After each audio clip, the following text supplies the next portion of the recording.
The Hunt Palmer Show. He needs care and treatment. You are now listening to The Hunt Palmer Show, brought to you by Daryl May Remax Partners on 104.5 ESPN Baton Rouge. Is this a great country or what? Locking down the middle of the day, live from the Raising Cane studio. This is Hunt Palmer.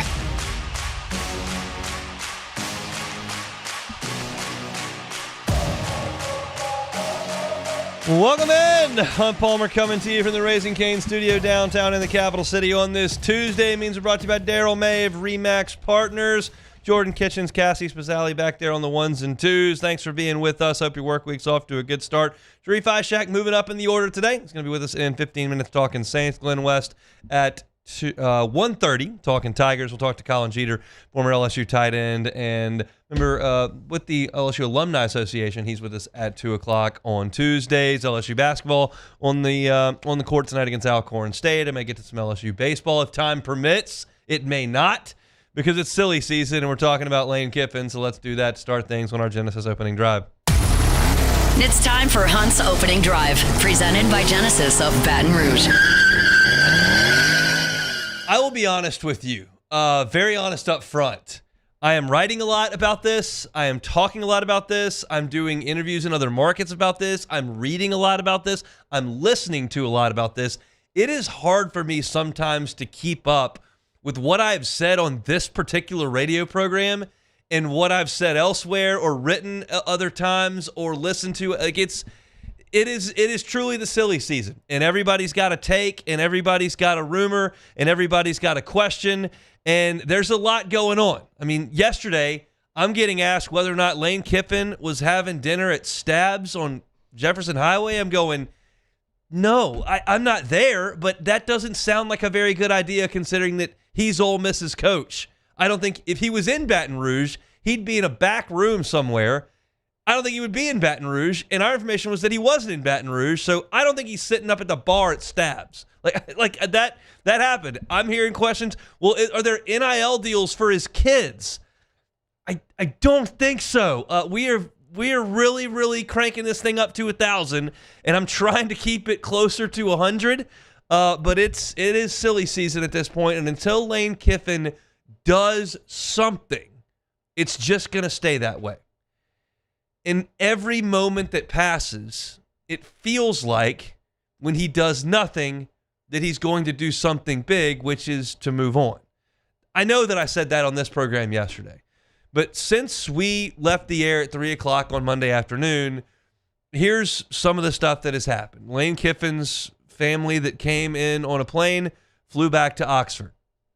We know that. Stuart Mandel from The Athletic reported that Keith Carter and Ole Miss have issued an ultimatum, his word, not mine, that Lane Kiffin had to declare what he was going to do by the Egg Bowl next Friday. That happened. We feel like, based on the discussions in Oxford, what you're hearing from here in Baton Rouge, like there's some truth in that. You don't want to use the word ultimatum? Fine. How sternly that was worded or who said it, I don't know. But the feeling in Oxford is we need you to do something. And whether you think they screamed at Lane Kiffin or dropped a written notice on his desk, had the discussion very frankly, like however you want to determine that may have happened up there in Oxford, the general truth is behind it is, hey, something needs to happen here because there's a lot going on. We've got a team that's 10-1, that's looking to go 11-1, that's trying to compete for a national championship. We'd like you to be a part of that. If you're not going to be a part of it, we probably need to start looking to hire a new coach. Maybe we like John Sumrall. Maybe Auburn's already down the road with him.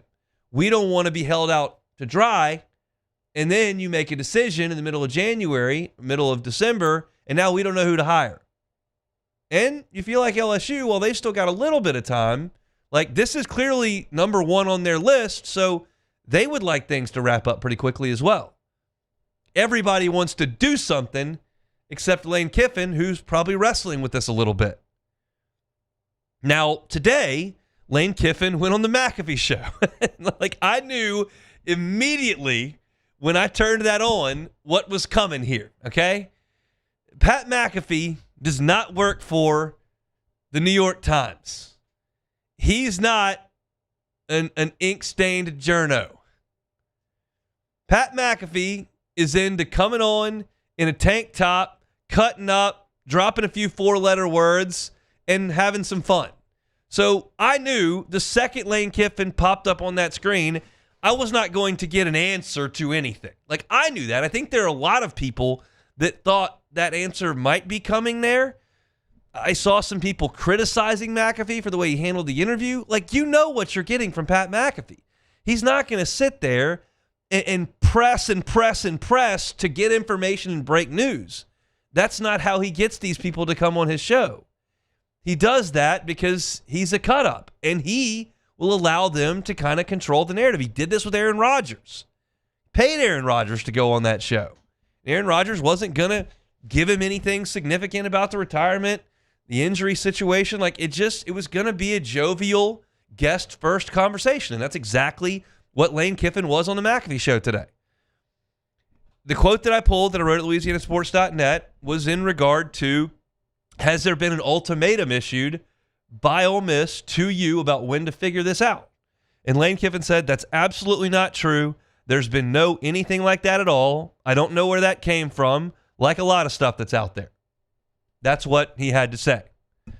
This is another quote from Kiffin, and it goes right in lockstep with what we heard on Saturday after that game, after the record-setting crowd, after the going to 10-1, after all the jubilation in Oxford. Hey, you going to be the coach here next year? And he just kind of deflected it. And Lane at this point said, we're having a blast. I love it here. It just couldn't be better. Like I said, you pray for things, our fans pray for things, and now we're in the middle of it. So enjoy it. You're 10-1. You've got a bye week. You get to sit back and watch half the country lose. There's no way we can lose on Saturday. They have a bye. And then you play the Egg Bowl and go dominate that and keep that Egg Bowl trophy home where it's been for a long time. Nothing really there either. Yeah, they are having a blast. Everybody that's 10-1 is having a blast. Except maybe the Ole Miss fans who are 10-1 and not having a blast. But the players, yeah, they're pulling the little mini youth basketball goal out there, throwing down 360 dunks. They got the neon light show going. They're dancing. They're partying it up. The Grove's full. Like, yeah, that was great on Saturday. But since, you hadn't gotten much. Now, I'm going to go to this portion of the discussion, and I want to make a clear line of delineation from Lane Kiffin's quotes and my feelings about the interview and the whole thing. And I want to go to a separate part here. This is purely me editorializing. This is my opinion based on, and I'm doing nothing but reading tea leaves. There are things that we have written at LouisianaSports.net that I've talked about here. You've listened to Matt. You've heard us report things that we know to be true.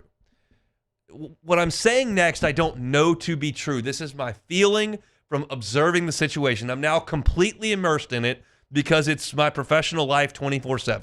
LSU might play a basketball game tonight. It feels like they'll play a basketball game tonight. I don't know how much I get to pay attention to that. We're talking about Lane Kiffin here until we're not talking about Lane Kiffin. And this is something that I took away from that interview that is my opinion only.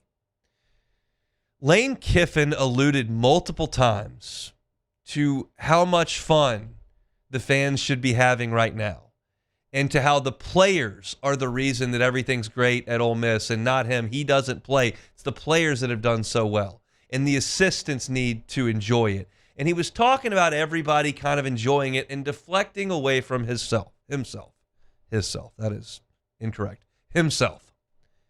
And you can take that one of two ways. You could take that as it's just a coach doing what they generally do, putting the shine on everybody else. He gets paid really well. He's doing really well. Just pay attention to everybody else. Or you could take it as, hey, Ole Miss, we built something great here. You're great. You're filling the stadium up. You win 10 games every year. These players are great. Your assistants are awesome. Keith Carter's such a great AD. Everything's great in Oxford. Everything's great at Ole Miss. You don't need me.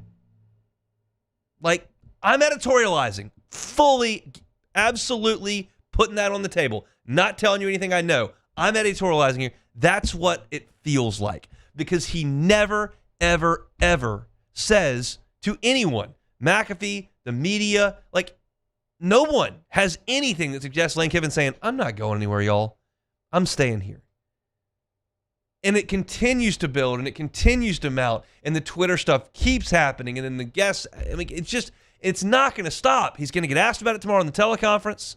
He's going to get asked about it next week in his press conference. He's going to get asked about it on the next teleconference. He's going to be asked about it if they beat Ole Miss, Mississippi State, or if they lose to Mississippi State.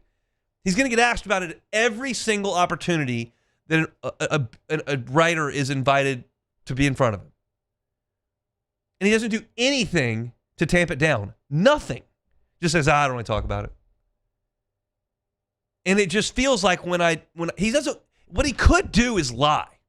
Like, I'm not here, I might lie. If I knew I was going to Florida or LSU, I might just get up in front of the journalists like Nick Saban did in Miami and go, I'm going to be at Ole Miss next year. I don't know what else to tell y'all. Can we talk about the next game? I don't. That's the answer to the question. And then they would all shut up. He could do that. He doesn't. He just says, yeah, everything's great. We're having fun. It's awesome. And it just, if he doesn't want to lie and he wants to be truthful, which he is having fun and everything is awesome in Oxford and the players are great and they're winning a ton of games and their athletic director is good and they did fill up the stadium and everything he says is true.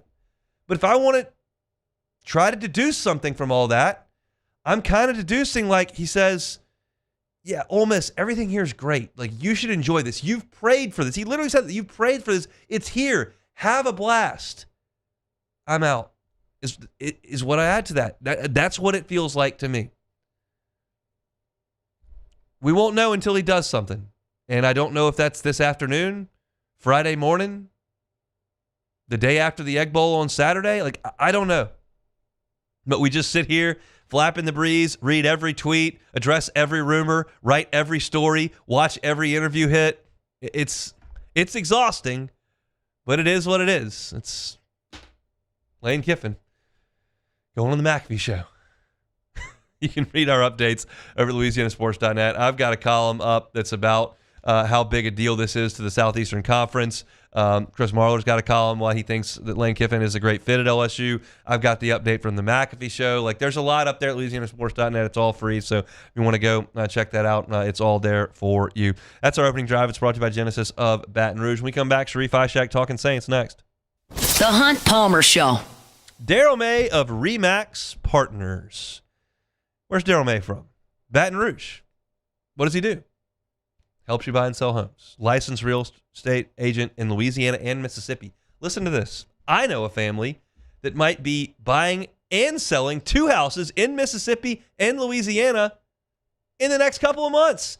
Maybe the Kiffin family should call Daryl May of Remax Properties. Because he can handle you in Louisiana and Mississippi. If you're not a Kiffin, he can work with you as well. He's a lifelong resident of the 225 area code, grew up in Baton Rouge, now up in St. Francisville. He's got the ability to locate the house that you were looking for, the home you were looking for, and with his 20 years of building experience, he is happy to show you what's a good buy and what you may want to steer away from. He's got a unique set of skills with his past in building as well as his present in that career in real estate. So if you're looking to buy or sell a home, Daryl May, Remax Partners, needs to be your first call. Daryl May of Remax Partners. Flight by Yingling is raising the bar by crafting the next generation of light beer. With only 2.6 carbs and 95 calories, this is premium refreshment 6 generations in the making. Flight by Yingling. Raise the bar. At Bayou Automotive, we believe in a sales process that puts you first. We want you to experience an easy purchase with clear pricing and great service. Let Bayou Ford and Bayou Chrysler Dodge Jeep Ram be your trusted partners in finding your perfect vehicle. The crew at Bayou Automotive is going to do right by you. In South Louisiana, you can always count on good people coming together to help our children. At Dreams Come True, we grant wishes for Louisiana children with life-threatening illnesses. But to do this, we need funds. That's why we're trying to raise $100,000 for Dreams Come True by giving away the Blessed Builders School. Make your backyard's dream come true while helping our kids.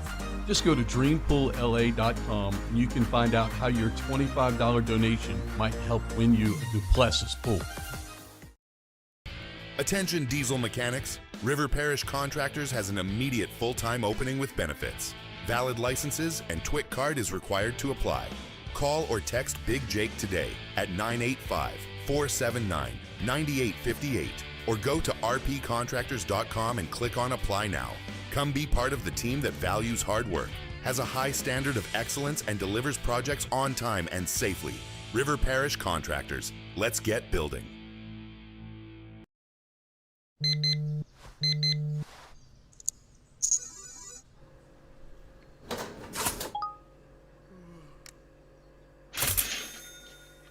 Sometimes you ignore the signs, even when they're right in front of you.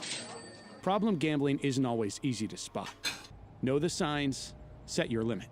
Learn more about healthy gambling habits by visiting us online or text or call for free, confidential help now. My father, J.B. Falgu, had a vision of growth for First American Bank and the communities we serve. The bank's foundation was built on his legacy of compassion, loyalty, and dedication. Through his years of leadership, First American has prospered to heights even J.B. could not have imagined. I know my father would be extremely proud of the customer service and financial stability that First American provides to Southeast Louisiana. We continue to thrive because of the legacy of J.B. Falgu. I'm Gabrielle McLeod on behalf of the Louisiana Propane Dealers. I have spent hundreds of hours preparing for scholarship competitions. That preparation paid off when I won the Fitness and Talent Awards along with the title of Miss Louisiana. The Louisiana Propane Dealers are also pretty talented and want you to be prepared for when the power goes out. Visit louisianapropane.com. This is the Hunt Palmer Show, brought to you by Daryl May Remax Partners. Looking for land to hunt or build? Call Daryl May Remax Partners.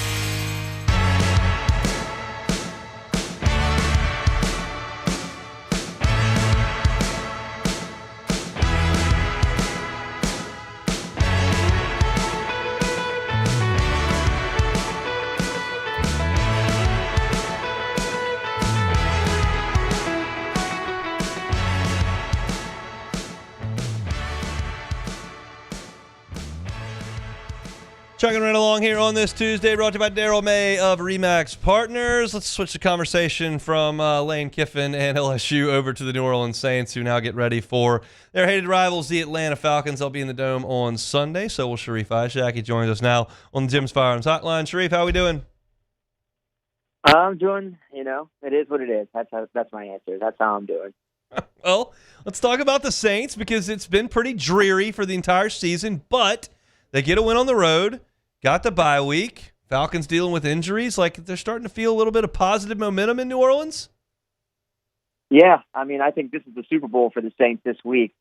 I think they would love to make the Falcons look worse than they already are, ruin their draft pick that's going to the Rams. They would love to do anything to, stuff them in the locker twice down the stretch here, especially this week at home, since the Saints are going in those all-black uniforms, so they would love it to be a funeral for the Falcons. And it would only be right for the Saints to go and absolutely crush them in this home game. What gives you the impression that the Saints can do that? I have no idea, to be honest with you. Okay. To be honest with you, I wish they didn't have a bye week last week because it felt like the momentum was there after the game last week with Tyler Shough, the way the defense played. But, look, man, I just don't think Kirk Cousins is good.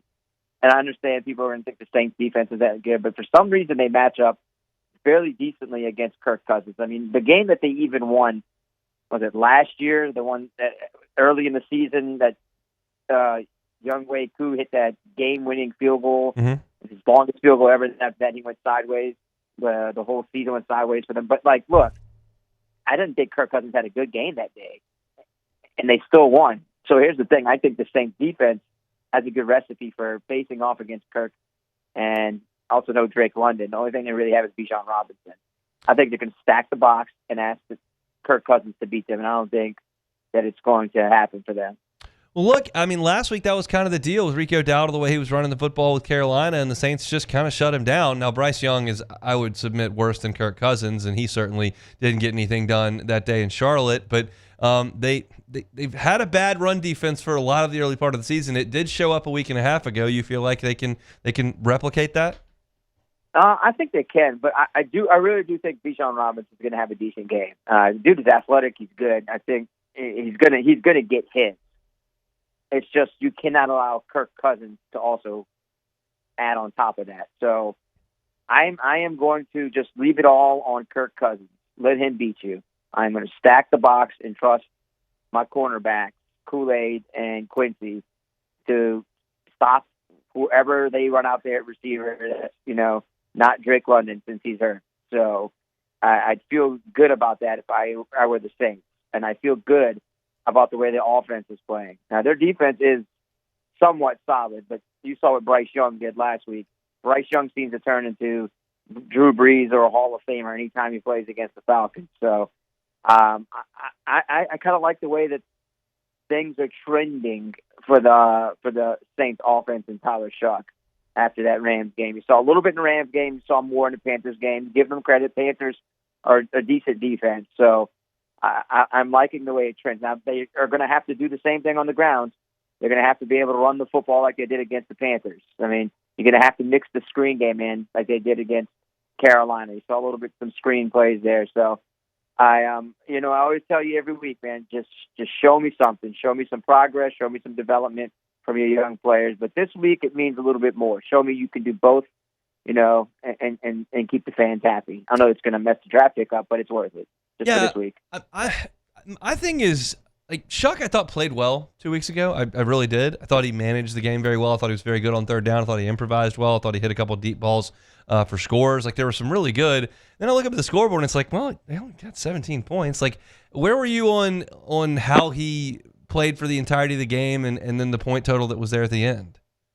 I think that there was some play calling, and there's some times that I didn't like some of the play calling from Kellen Moore. That kind of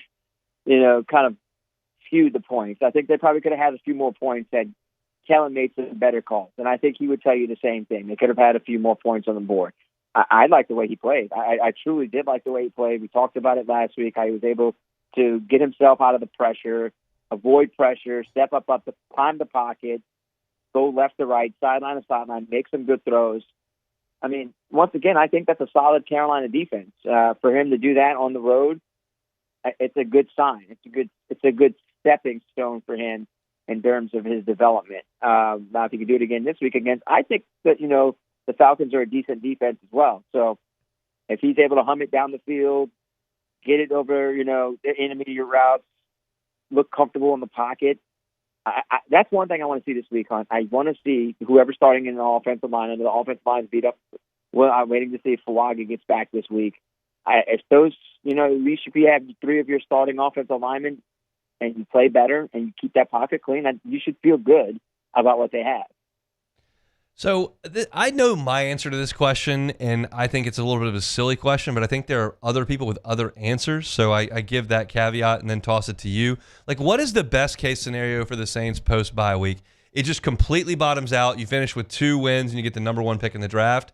Shuck plays really well and you win games and your draft pick ends up like 14th, but he looks like the answer. Or is it Shuck plays pretty well, you still don't win that many games, so you feel like you move into the offseason with him as your quarterback, but you maybe pick 4th or 5th? My answer to that would be positive momentum with a good pick. So the schedule it's too easy, Hunt. I mean, the Jets and Titans are going to be tanking. Let's be honest there. Those two teams feel like they're going to be tanking. That's going to be a tank-off game. Those 2 games will be tank-off games. I think that Miami game is I just don't like the matchup, the speed, too much speed from the Dolphins for the Saints defense, to be honest with you. I don't have that as a win. I don't have the Tampa Bay game as a win. I have them winning this one, have them losing to the Falcons in Atlanta. I have them 3 and 4 the rest of the way, so that gets them to 5 wins. Yeah. So if they sit at 5 and 12, Hunt, and you could see the young guys in Tyler, like I say, develop and give me some momentum, that's a good sign, and you're picking 8 or 9. Yeah, because I think that's realistic. Yeah, to me, it's like the best case scenario involves Tyler Shuck being the starting quarterback because he's a 2nd-round pick. Like, that is as cheap a quarterback as you can get in the NFL, and you don't want to necessarily have to go right back and reinvest in a quarterback 1st or 2nd unless you have to. And if you have to, you have to. But you'll see how it plays out. So the best case scenario involves Shuck playing well, and look, if you win 3 or 4 games with that, it's just part of it. Yeah, and I'm with you on there, but here's the thing, Hunt. I want that for Tyler Shuck and the fans and the Saints. This quarterback class is so bad, I am not touching a single quarterback outside of Fernando Mendoza. I am not doing it.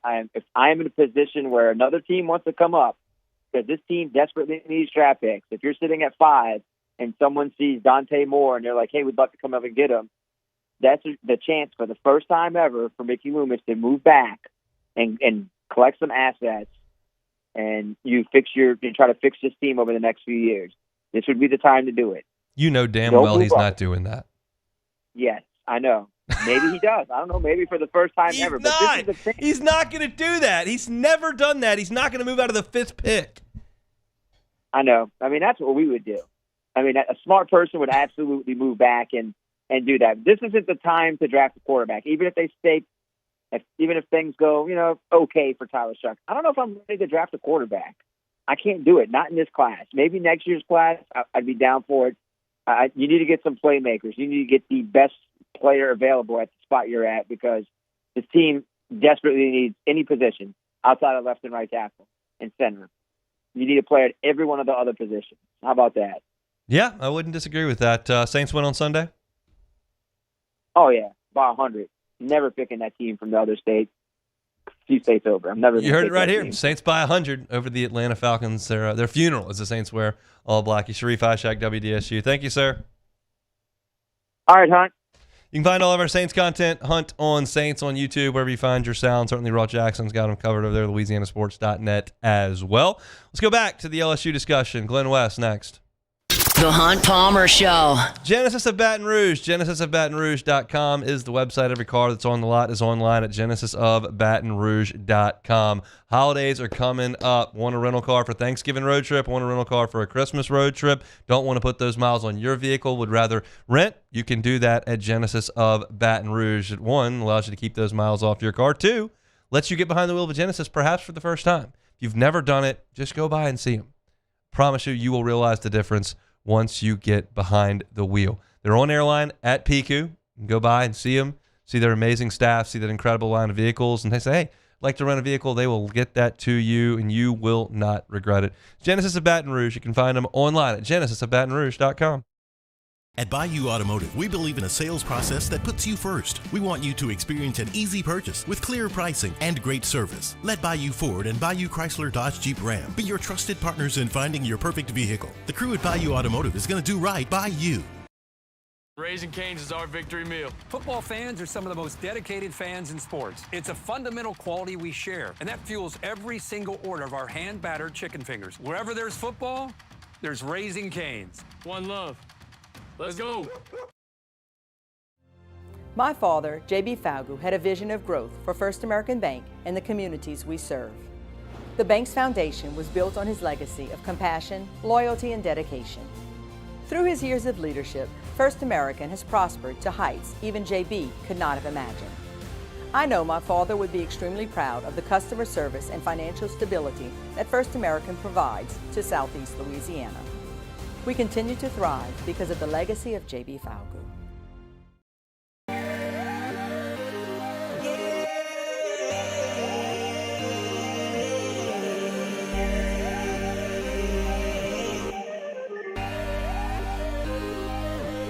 You gotta believe in a dream. Believe. You gotta believe in a dream. Believe.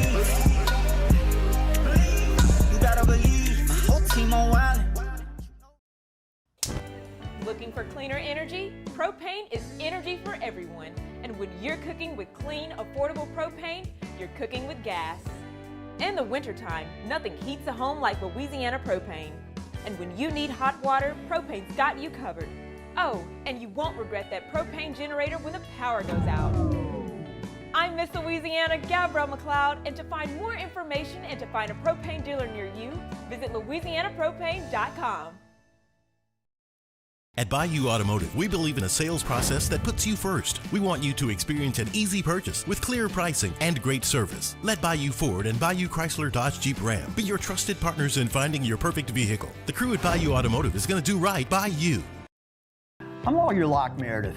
If you're battling an insurance company because of a wreck not your fault and they're not calling you back or being fair, whether you hire us at all, give us a call, 272-5555, or email Locke Meredith, Sean Fagan and Associates. You have nothing to lose. Hello, I'm Collins Meredith. If you've been injured on the job, you'll likely have a workers' compensation claim, but you may also have a tort claim, which opens up significant recovery rights not normally available for a work injury. If this is you, call us or come see us at Locke Meredith, Sean Fagan and Associates.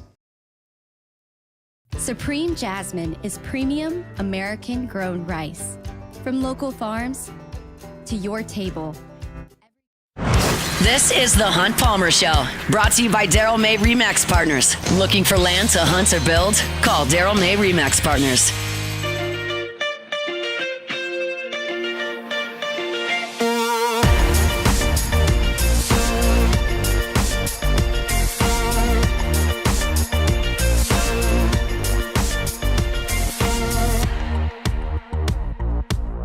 All eyes on the state of Mississippi here in Baton Rouge. Alcorn State coming to the PMAC tonight from Mississippi, 0-5. Huge game from Happy Man's LSU basketball squad. Here to break it all down is Glenn West of Go 24/7. Glenn, give me everything you know about the Braves. I was just about to ask you. I'd give you a crisp $10 bill if you could tell me the starting point guard for Alcorn State. You could give me a 50-50 shot. I looked at their stat sheet today, but I don't have a clue. I saw one guy made a lot of threes, and I put his name in the game preview. That's all I got on the Braves, who are real bad at basketball, based on what I could gather in about 15 minutes of research today. So let's not talk about that and talk about all the rest of what's going on here in Baton Rouge. Like, where are you on this Lane Kiffin situation? I think I'm probably in a similar boat to many people in that, the ball is in his court, right? I think it's pretty apparent at this point that LSU is a very serious candidate for him. I think it's very apparent that Florida is a very serious candidate for him. I think it's also very apparent that Ole Miss would like him back in the fold, but they need an answer. And he comes out today on the Pat McAfee show and says that there was no ultimatum given from Ole Miss on what his future could potentially hold, and having that answer before the Egg Bowl game on November 28th.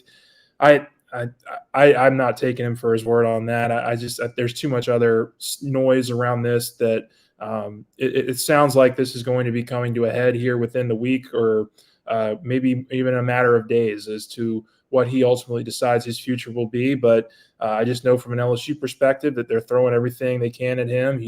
They're 1A target, and we'll see kind of what Kiffin ultimately decides. But this is in his boat, and he's got three really good options from where I stand. What would Lane Kiffin's fit be at LSU, for a term that I hate when people use? I think he'd be awesome. I think he'd be a really good fit here in Baton Rouge. I think offensively, he's proven that he's one of the great masterminds of that side of the ball in this generation, and I think he's done more with less at Ole Miss. I think he can recruit really well in the transfer portal, and I think when you marriage that with what LSU has been able to do from a recruiting class standpoint in freshmen, in high school freshman standpoint, and you marriage that with what LSU's now proven that they can also do from a transfer portal perspective, in bringing in the top number one class last year from the portal, the resources, and I think the financial backing that LSU would give Kiffin would make for a really lethal pairing here. But again, it's just I think when I look at this from purely a football perspective and what could be accomplished here, I think LSU makes a lot of sense for Kiffin. But there's obviously other factors that he's going to be considering when making this decision. If Lane Kiffin wakes up tomorrow and signs that extension at Ole Miss, what does that mean for LSU? Yeah, I mean, you go down the list, right? I mean, I think a lot of us have heard some of the same names. I don't know what order they're in. I don't know exactly where LSU would turn to immediately next. But I mean, the Kenny Dillinghams have been out there. Eli Drinkowitz's have been out there have been floated around. You could go the coordinator route, the young kind of up and comer coordinator route there, and put the right people around that person and give him all the resources that he needs to be successful. But look, I think there's no shortage of good coaches out there for LSU. It's just about going out and finding the right fit for them. And I would imagine that they crank up that search really quickly if Kiffin just does decide to go to Florida or stay at Ole Miss. You mentioned young coordinator. What about Blake Baker? Yeah, he would be on my list. I'd put Baker on that list. I'd put Glenn Schumann on that list from Georgia. I'd put I'm a big fan. I've done some research on a lot of these guys, but what Will Stein's doing up at Oregon, I think, is really intriguing. These are all younger guys who have never really had that head coaching experience yet, and I absolutely would be okay with Blake Baker. I do think it'd be a little bit weird if you were LSU and you had to go to Frank Wilson, for example, and say, hey, we know you've been the interim coach here for the last couple of weeks, but we want to make Blake Baker the head coach going forward. I'm not sure how that conversation would go, but that would be maybe the one little hiccup that you could see come out of this if it was Baker that LSU decided on. But I think there's going to be a lot of candidates that LSU kind of continues to go after, even after Kiffin, who have head coaching experience and who LSU will consider prime candidates and targets to go after. What about Frank Wilson? Listen, I wouldn't put anything past LSU. I think they're keeping all their options on the table here. And like I said, I'm not sure if you feel any different, but I don't really have a great feel for who that secondary candidate's going to be, who that third candidate's going to be, who the fourth guy is going to be. I think that they're still vetting a lot of these guys, and so I would absolutely keep Frank, on that list. I don't know how far up he is or how far down he is, but he's somebody that just listened to him over the last couple of weeks and and I wrote about it this morning a little bit on our site, but you can just tell, man, the players, they love him here. The support staff, they love him here.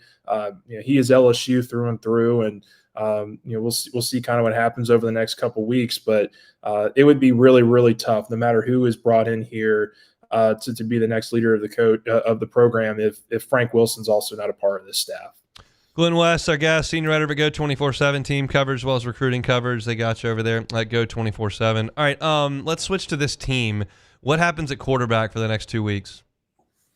I think LSU will continue to lean into Michael Van Buren. I'm just not sure how healthy they're going to be able to get Garrett Nussmeier over the next couple weeks. And I've written about this pretty extensively, as I'm sure you have, and many others. But I just think the risk reward here for LSU is to get as much data you can on Van Buren here over the next couple of weeks, because he's the most likely guy that you can see come back for this roster in 2026 and potentially challenge whoever else is brought in to the program to compete at quarterback. And so I personally would want to see as much of him as possible over these next two games. It doesn't mean that if Nussmeier is 100% and they feel like he can give it a real strong go, that I wouldn't play him. Like if he was healthy and he was able to play and play well, I would certainly put him out there against Western Kentucky, and not just for a series or two. I'd put him out there for a half or 2.5 quarters if he's healthy enough. But this abdomen injury has been real. It's been a real nagging thing for him, and I think that's become apparent now as the season's kind of gone along. And him re-injuring that or having a setback with that last week, it doesn't sound like that's a very easy thing to have to overcome. And I'll be very interested to see what happens, but I would probably lean into Van Buren for these final two games. How'd you think Van Buren played back on Saturday against Arkansas?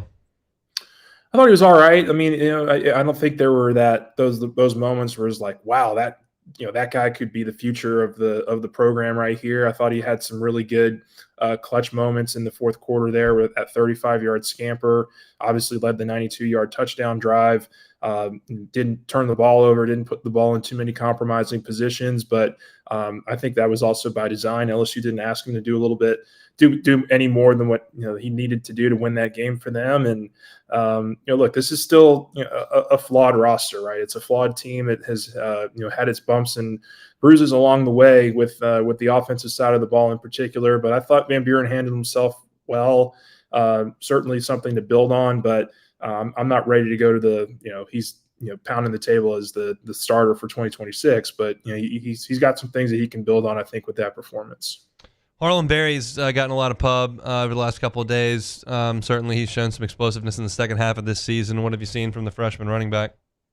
I think he's the future. I think if you were to give me a short list of guys that I'd want back on this roster with, no second thoughts, it'd be Harlan Berry, it'd be Trey'Dez Green, it'd be DJ Pickett. I think those are the three young players of this core group that you think can be major impact players for you next year. And so Harlan would be right at the top of that list for me. I think he's a really talented running back. I think you've seen him grow more and more comfortable as he's had these opportunities over the last couple of weeks to really kind of thrive in this offense. And he's just really good at making people miss. I mean, at the line of scrimmage, even when things aren't there all the time, he's able to, bounce off a guy or, juke a guy out of a position and, get forward for another 6-7 yards or something like that. He's really good at that stuff. And, I think this last week you also saw LSU kind of lean into the screen game for these running backs a little bit more. I thought that was really encouraging to get him out into open space on some screens for the running backs. And so he's a dynamic playmaker and a guy that I think if LSU gets back in the program for 2026 and beyond, they'd be ecstatic about it. All jokes aside, LSU does play a basketball game tonight. I got a thumbnail on something you're watching. A lot of folks excited about the fact that they've scored 90-plus in 3 straight games. Where are you on this team as they continue to overmatch teams? Yeah, I'm really impressed with the fact that they're winning in ways that they should be winning against teams like these, the ones that they've played these first 3 games. They've really pounded the paint. They've really gotten to the free throw line very consistently and have been pretty physical with these teams that they should be physical against. And so the biggest question is, will that translate to the SEC? I think the jury's still out on that, but I've been very impressed by, Markel Sutton. I think he's one of the bigger X factors on this team. I think Michael Nwoko and Deion Thomas, that relationship, that connection has been very real and something that I think that team can lean into. I think probably just maybe a question or a concern I have is just the perimeter shooting as a whole. Well, who outside of Sutton, who outside of Thomas? We know those 2 guys are going to shoot a lot of threes, but can Max McKinnon, can Rashad King, can Jalen Reese, can some of these guys hit threes on a more consistent basis going forward for LSU to really space the floor? I think that's going to be one of my bigger question marks for this team as we get into the heart of SEC play. We'll see. LSU and Alcorn State, 7 o'clock tonight from the PMAC. Thanks, Glenn. All right. Thanks, Hunt. Glenn West, senior writer at Go 24/7. Appreciate him giving us a little bit of time here on this Tuesday. Got Colin Jeter, LSU Alumni Association, former Tiger tight end, with us in about 18 minutes. When we come back, I did some looking into coaching staffs at Ole Miss, and, of course, what you got at LSU. What if Lane Kiffin does decide he's going to come to LSU? What could a staff look like? I'll tell you next. The Hunt Palmer Show. One Bath and Closets. OneBathAndClosets.com is that website. David Duvall and his team, 30 years redesigning and remodeling bathrooms and closets. Safety can be a big issue in the bathroom, especially as folks age. If there's an aging loved one in your life and you'd like to mitigate some of that risk in the bathroom, call David Duvall. One Bath and Closets. Non-slip floors, guardrails in dangerous places, walk-in tubs, showers with benches. All these can mitigate the risk of slip and falls in the bathroom. So if you're looking into that for someone that you love, maybe you hadn't thought about it, but you're thinking, oh, that makes some sense. David's happy to talk about it. That part doesn't cost you a cent. They do it all the time. He'll know exactly what it is you need done.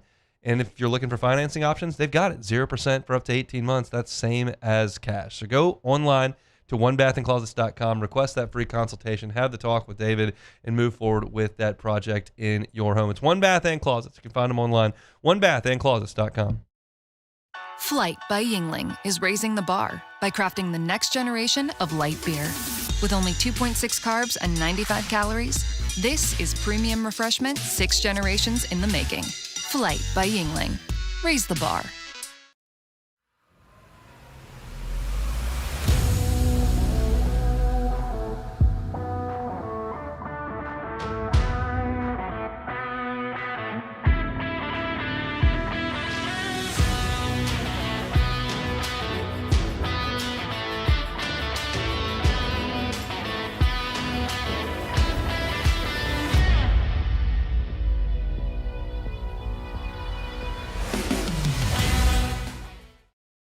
Looking for cleaner energy? Propane is energy for everyone. Propane water heaters are very cost efficient. And the savings are even greater with a tankless propane water heater. We all know that Louisiana propane is a safe and environmentally friendly fuel. So why not go green while you save some green? I'm Miss Louisiana, Gabrielle McLeod, and for more information, visit louisianapropane.com. Hi, I'm Mitchell Meredith with Locke Meredith, Sean Fagan & Associates. We take great pride in educating our clients about their rights. Whether you're injured at work or while you drive, call our office at 272-5555. Knowledge is power, and you should know your rights after an injury. Hi, I'm Sean Fagan of Locke Meredith, Sean Fagan & Associates. When insurance companies have been unfair, we've never been afraid to go to trial. Fighting hard to protect your rights, we never settle a case out of convenience. We only settle when it's right for you. Whether you hire us at all, give us a call. Attention diesel mechanics, River Parish Contractors has an immediate full-time opening with benefits. Valid licenses and TWIC card is required to apply. Call or text Big Jake today at 985-479-9858 or go to rpcontractors.com and click on Apply Now. Come be part of the team that values hard work, has a high standard of excellence, and delivers projects on time and safely. River Parish Contractors. Let's get building. BRAC teamed up to reimagine your parks, and you imagined big. With your help, we went to work, creating 12 beautiful community parks across the parish. A family-sized water park, miles and miles of trails, and parks just for your dogs. There are more places to splash, to explore, to run wild, and even soar. You imagined, we delivered. Gold. BRAC, your #1 park system in the nation.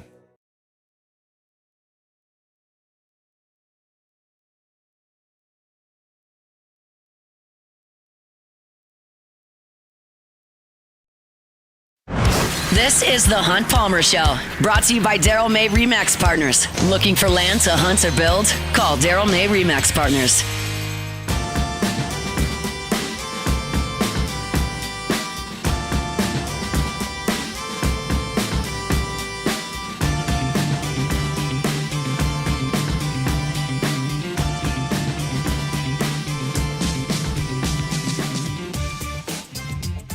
Look, y'all, I've got options here. We can talk LSU Alcorn State, who's 0-5 and maybe the worst team in the country. We can talk LSU Western Kentucky on Saturday in front of what will be dozens of Tiger fans in Death Valley. Or we can keep running with the Lane Kiffin stuff and play some different angles of it. And I'm here to do that for you because I just found it to be a little bit more compelling. Is it my favorite thing to do? Not really. Not really. But it is what it is. It is the news cycle until it's not. So I did some digging today on the coaching staff at Ole Miss and the coaching staff at LSU. And if Lane Kiffin were to take the job at LSU, like what might that look like staff-wise as far as folks that came from Oxford or folks that stayed at LSU? This is all hypothetical. If Lane Kiffin takes the Florida job or signs an Ole Miss extension, none of this discussion matters at all. But right now, we don't know what's going to happen. So my contention is explore some of this stuff. When you look at Kiffin's Ole Miss staff, and what might make some sense coming with him from Oxford to Baton Rouge. Well, Chris Kiffin is obvious. Chris Kiffin is his brother. He was his defensive coordinator at Florida Atlantic. He currently coaches the linebackers at Ole Miss. His wife was on the plane yesterday. Like, if Lane Kiffin gets this job, Chris Kiffin is coming to coach on the defensive side of the football. He's coached defensive line. He's coached linebackers. He's been a defensive coordinator. I don't think he would be a coordinator, but he would be here in Baton Rouge in one capacity or another. You look at Pete Golding, the defensive coordinator. Pete Golding was on Saban's staff at Alabama and came over 2 years ago to join Lane Kiffin in Oxford, and has done a pretty good job with that Ole Miss defense. Like, they were pretty bad on defense Kiffin's first couple of years. Like, y'all saw Kayshon Boutte going up and down the field on that Ole Miss defense. You saw Jaden Daniels go up and down the field on that Ole Miss defense. Like, they were bad on defense for the beginning of Lane Kiffin's tenure, and they've gotten better. Now, their personnel has gotten a lot better, but Golding's been a piece to that, and we all know that Pete Golding is a Hammond native. His wife is not. She is from North Mississippi. She went to Ole Miss, and I don't know whether or not he would get a look as the potential successor to Lane Kiffin as an assistant currently on that staff, but he does have Louisiana ties. He's recruited to the state of Louisiana, and he is from here. He's from Hammond. So Golding makes some sense as a defensive coordinator, but you would have to weigh that against Blake Baker. obviously, who is a big, big, big popular figure inside that football operations facility right now with just about everybody. So that's interesting. Offensively, Joe Sloan is gone. There is no offensive coordinator.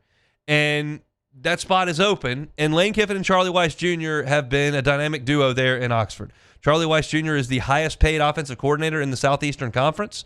And Lane Kiffin trusts him very, very much.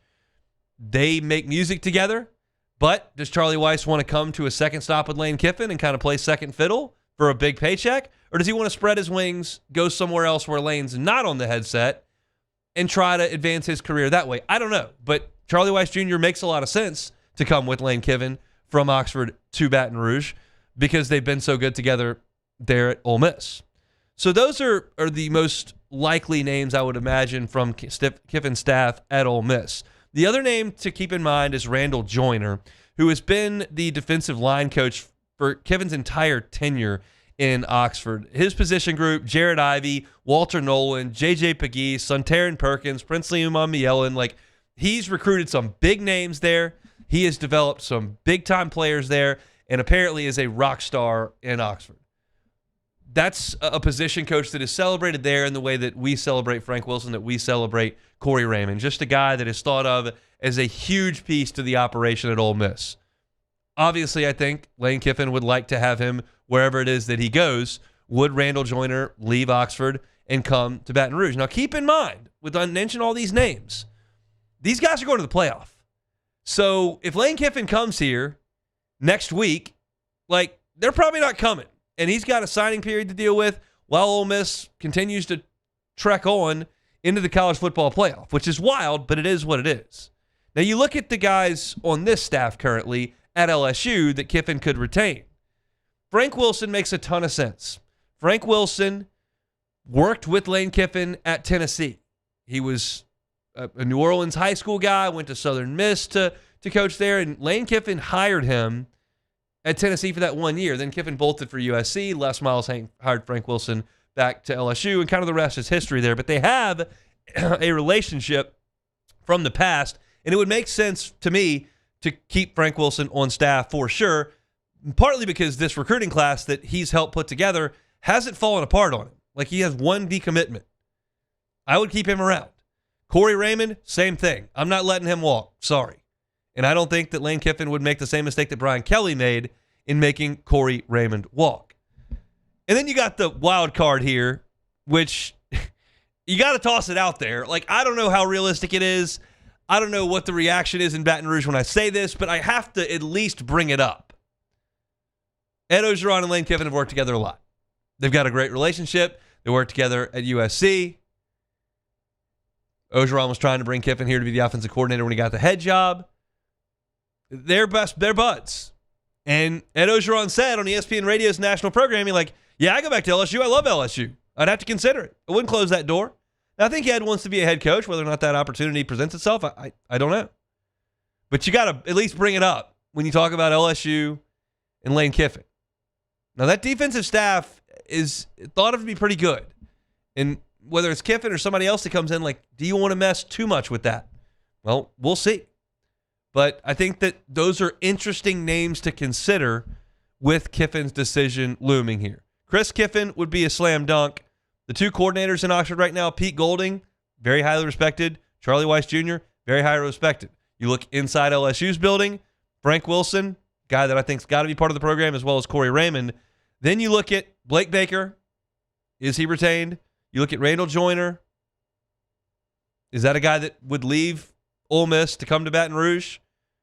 He's very highly respected. And then you look at Ed Ogeron. Like, those are the names that I brought up that I made a call to Oxford and said, hey, who are the guys that Kiffin like really trusts on that staff? And this is kind of the response that I got from that call, but also some obvious stuff. Like, Pete Golding is from Hammond. That's obvious. Charlie Weiss Jr., right there, his offensive coordinator, like, that's obvious. Corey Raymond, Frank Wilson, obvious. Blake Baker, an obvious name to consider. And then you look at the two guys on his staff currently that may be the most trusted. I don't know what's going to happen. And I realize that all of this is hypothetical conversation. But again, consider the alternative. I got Alcorn State basketball tonight. I got Western Kentucky football on Saturday. LSU's already lost 4 football games this year. Like, this is what we got. So this is what we're going to chew on, I guess. That's a look at potential coaching staff here for Lane Kiffin in Baton Rouge. Our Tuesday show is brought to you by Daryl May of RE/MAX Partners. He's a licensed realtor in Louisiana and Mississippi. If you're looking to buy a home in the city, Daryl May can help you out with that. If you're looking for a secondary home, maybe in a more rural area, Daryl's a St. Francisville resident. He knows the Felicianas.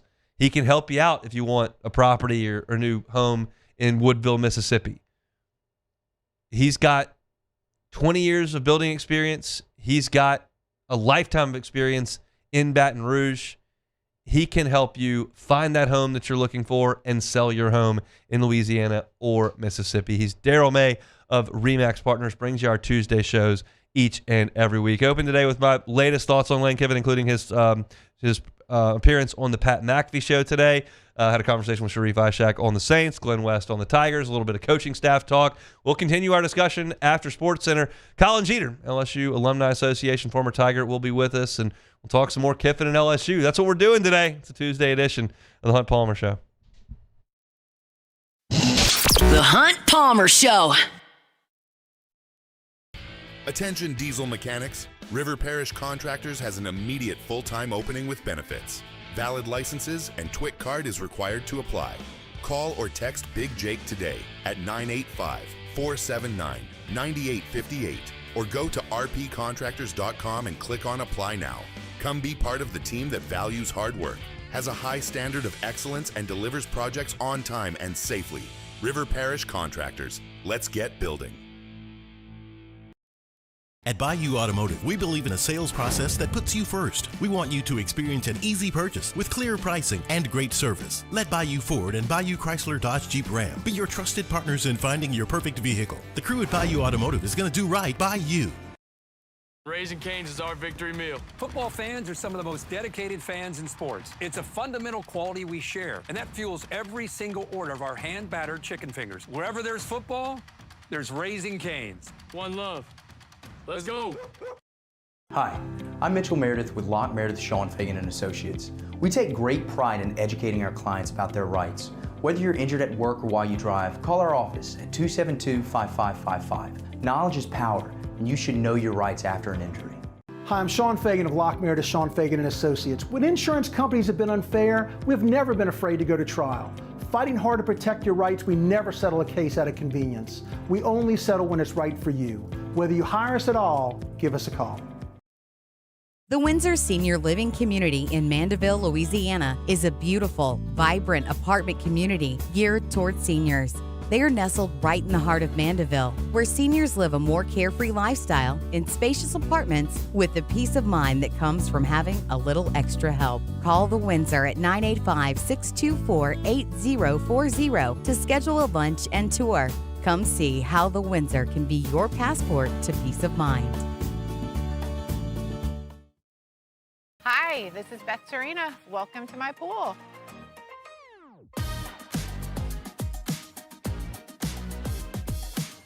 The first time I saw this beautiful pool, it exceeded every expectation that I had. They were able to get everything we wanted in this pool. It is a beautiful pool. We live out here, we eat out here, we watch TV out here. This is like our living room outside. We love this pool and everything about it. When we decided to build our pool, we called a great friend who is one of the best pool builders in the country in North Louisiana, and we said, who would you choose to build a pool in Baton Rouge?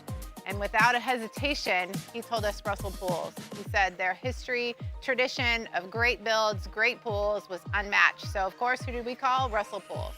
The advice I would give to anyone looking to build a pool is first call Russell Pools. They'll do an incredible job. It'll be incredibly organized. It'll be time efficient, and you will have your pool in no time.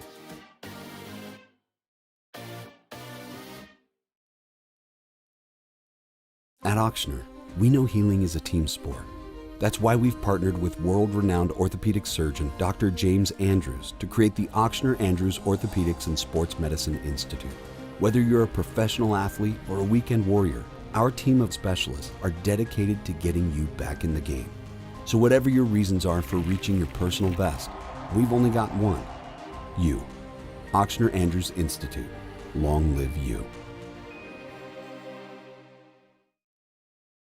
man, age is just a number. Don't let it dictate how you feel. Goodwood Men's Sexual Wellness has anti-aging services that can help you look and feel your best. Visit yourgoodwood.com and discover a renewed sense of vitality.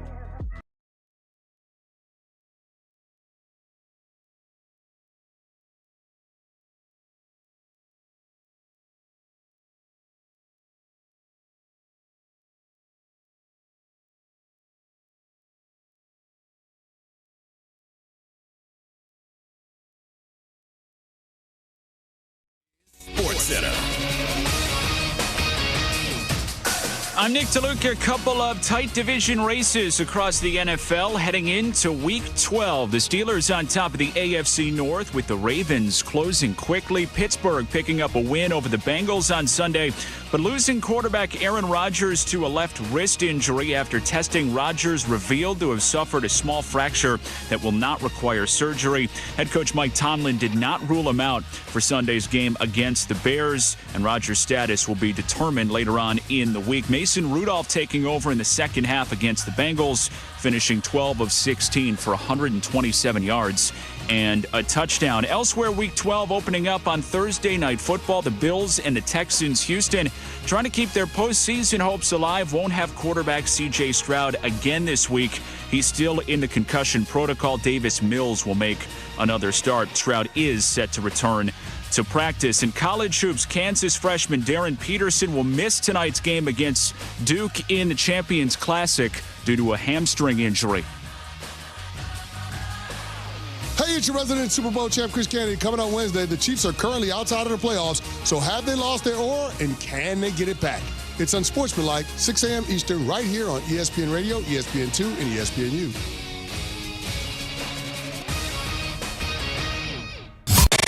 Now, The Hunt Palmer Show. He needs care and treatment. You are now listening to The Hunt Palmer Show, brought to you by Daryl May Remax Partners on 104.5 ESPN Baton Rouge. Is this a great country or what? Locking down the middle of the day, live from the Raising Cane studio. This is Hunt Palmer.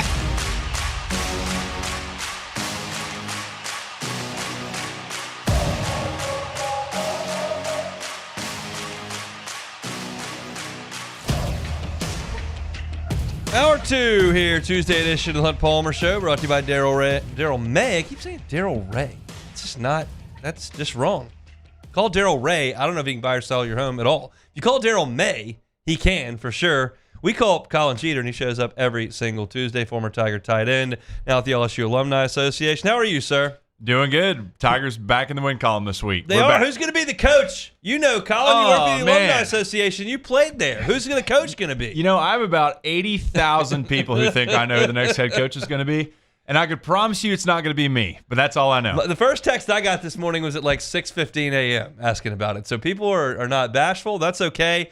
Nothing whips this town into a frenzy faster than a coaching search. What's your take on all this? You didn't grow up in Baton Rouge, and forever and ever, we never had coaching searches. We just had less for a very, very long time. Now we got coaching search every 3 years, it seems like. Isn't it crazy? I was just telling someone the other day, when I got to LSU and I remember seeing Les Miles walk out for the first time, I just went, oh, man, there's the Mad Hatter. That's Mr. LSU, all this. Who'd have thought that, and that was 2014, that now 10 years later we'd be, on our fourth coach since then? Yeah, that's just the way it's going. And it's something, it creates more interest than really anything that we do. Because, like, when you have a great team that's competing for a championship, everything's uncertainties. Like, you already know when the next game is and who you're going to play, and so you can break that stuff down. But this is just anything goes. It's just a ton of opportunity, and so it creates just this crazy rumor mill that is, quite frankly, out of control. Like, what's the wildest thing you've heard? Because I talked about two things earlier today. We got Lane Kiffin's kids getting monster NIL deals from high schools. Not true. Heard Lane was eating dinner at one of the prominent restaurants in town last night, which clearly isn't true. Like, there's no way the Ole Miss coach would just be hanging out at the bar in a Baton Rouge restaurant, during the bye week. Like, if he was meeting with LSU officials, probably in a back room somewhere, not just out in the open so everyone can take pictures and put it on Instagram. I agree. I think my favorite part of this whole thing so far is the fact that someone went out and hid in the bushes of BTR Airport to take pictures of that did happen. A random plane on the private tarmac. So it's people go to all these links to kind of get that top end information. But man, I've heard so many different things. I have no clue who it's going to be. I'm excited to see who it will be, but I don't know when it's going to happen based on if someone's a playoff coach or not, if it's a retired coach, if it's someone from here, there, it's all over. So I prefer just to wait and see. I feel like my thing with this is every time a coaching search happens, it feels like we're dead set on one or two guys, and then out of the blue,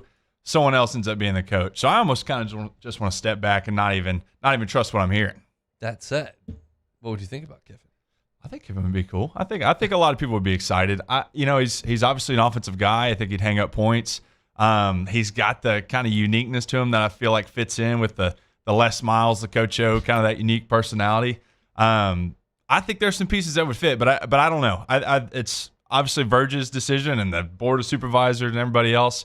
I'm confident they're going to get somebody who works for us, but again, with Lane, it's like, okay, is he going to leave Ole Miss in the first place? So it's up in the air. Yeah, I would say it's up in the air. It is. It's quite up in the air. So let's talk about some things that are a little bit more right in front of us. LSU wins on Saturday, as you said. So 11-45 kick. Wouldn't say it was the most raucous environment we've ever seen, but they got it done late when they had to. What did you see from the Tigers on Saturday? That's right. Well, we started the day off with extra bacon for the breakfast tailgate because the game started so early. So that was win number one of the day. Win number two, obviously, Tigers go out and perform. Just really made plays to make it happen. I liked Van Buren getting in there. There was a big play towards the end of the game where he took off for like a 40-yard run that I think that aspect of his game kind of provides that new wrinkle like we talked about last week. But I thought it was great. I thought the Tigers really rallied around Coach Frank, and they have these past 2 weeks. Obviously, the week before just made some key mistakes. But I think Frank's a guy who's an authentic leader who that team really rallies around, and it proved out in the end. We got to go back and grab that big gold trophy that the team up north cares so much about and kept it at home. Okay, let's get into that because I was taken off guard. I was in the press box, and the game goes final. And right when the game goes final, I send a text message to Brian Haldane, who's our producer on postgame, at the time the game ends because I know that's when I start my 90-minute clock to when I finish. So that's the first thing I do, and then I look up. And I look up from the press box, and the game has ended, and LSU has got 18 dudes running from the sideline to the north end zone to grab that boot. Now, everybody loves to say, like, LSU doesn't care about that. Only Arkansas cares. We don't care about Arkansas. I don't care about the boot. I saw like 20 guys running to get the boot. It seemed like they cared a little bit about it. Here's what I'll say. And I was there when we lost it and got it back. I feel like when you get it back, when you feel like it belongs to you, then that's a big deal. I also felt like this week it was less about the trophy and more about bringing that home to Coach Frank. I really think the team rallied around and wanted to provide that to him. I love that video of him after the game running in and jumping into the locker room and all those guys really embracing him. I do think this game was about doing it for Frank and everything he's provided for LSU, and I think it really shows that authentic leadership he has. It's something that I talk about a lot because fans and players don't approach things the same. It's just I know a ton of fans. I've talked to a lot of players. You were one. Like, they're not checked out. Like, you saw. I mean, if you saw the effort, it got down 14-0. They could have easily quit. It was noon, and they were down 14-0. They come back and win. The celebration's huge on the field afterward. The celebration's huge in the locker room. Like, they just want to win. Like, they're not thinking that much about Lane Kiffin on the course of a week, and they're not as concerned with who the next. They get an opportunity to go out there and play, and they want to win. And I think you saw that emotion in those videos that came out. I agree. I think the team still shows up. Like we said, after last week, you show up to practice on Monday morning, and you've got a whole new mission this week. So I think they continue to go out and prove that they're playing for each other, playing for the guys in the building. I was happy to see the win. I'm happy to see them continue to fight. We got 2 more big games coming up. Obviously, this last one's senior night at home this week, and then we'll travel up to Oklahoma, which is going to be a tough game. But I think this team wants to finish strong. I think they rally around all the guys in the room, around the head coach, around the people in the building. I was very happy with what I saw on Saturday.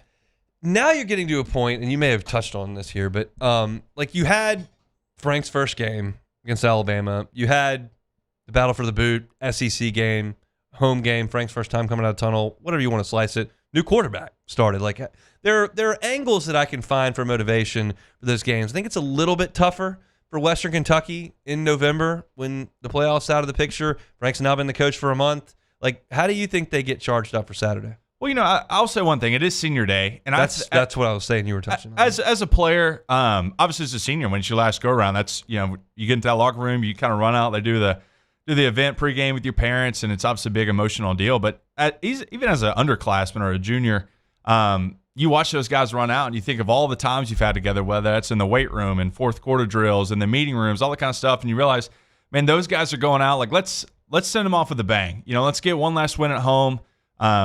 Let's give these guys what they deserve, which is a senior day win. I think the team rallies around that. I know it's a late season opponent that we feel like we're, of course, overmatched.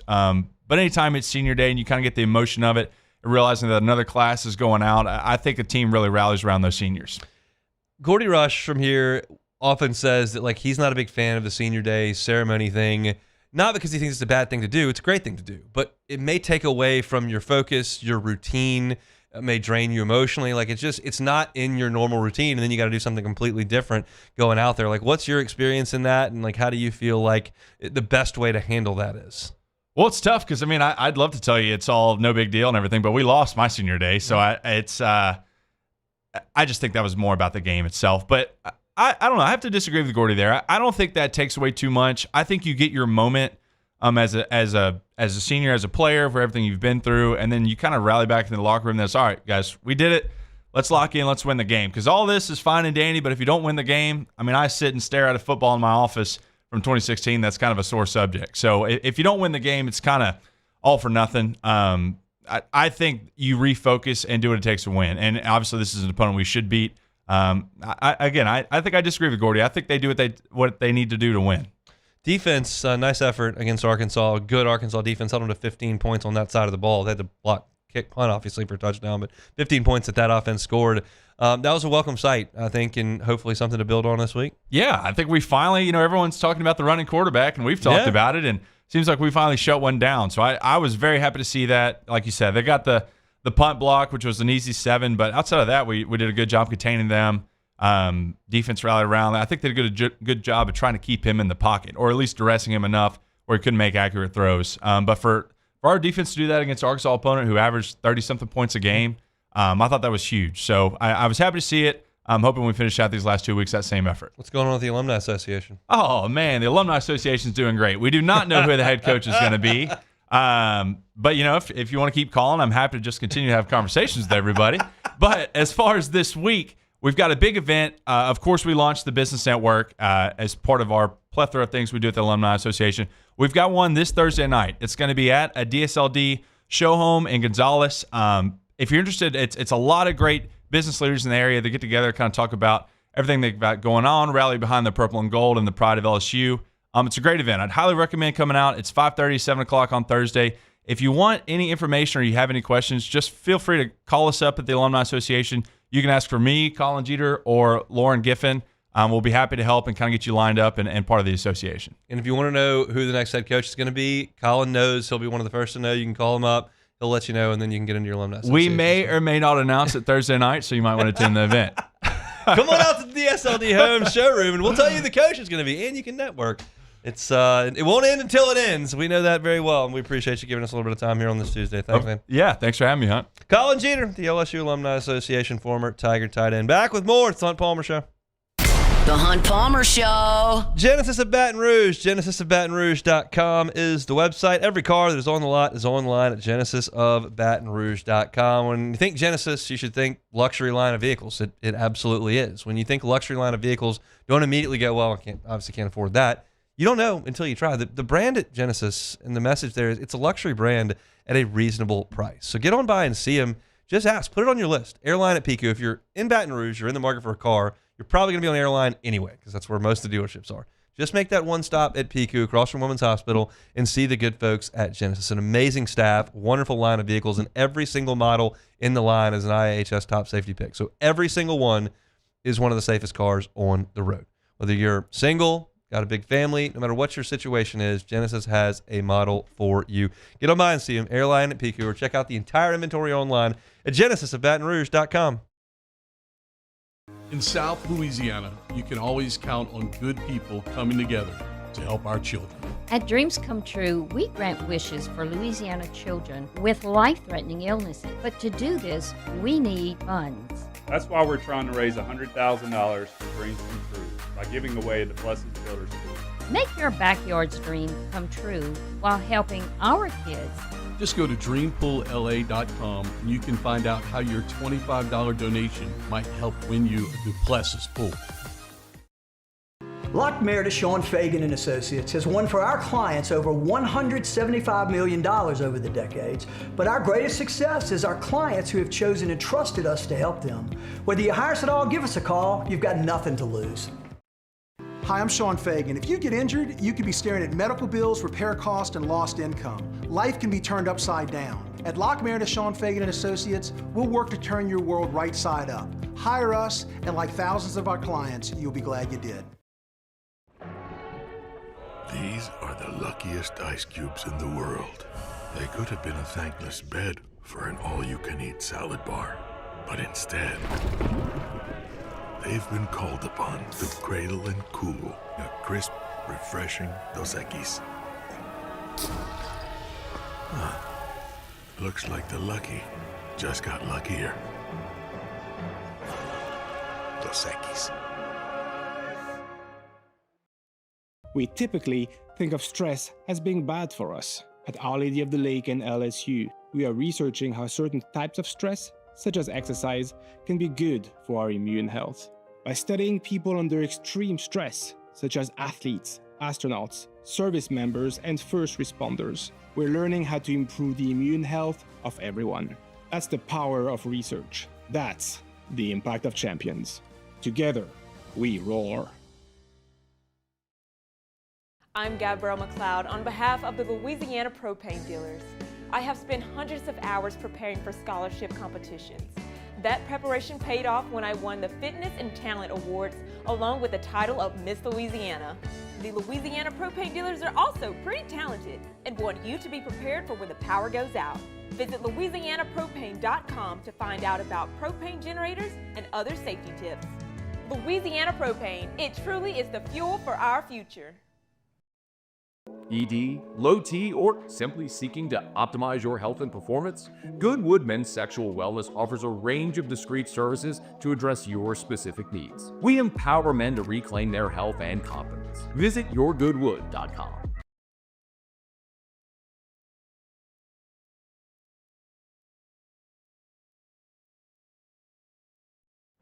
This is the Hunt Palmer Show, brought to you by Daryl May Remax Partners. Looking for land to hunt or build? Call Daryl May Remax Partners.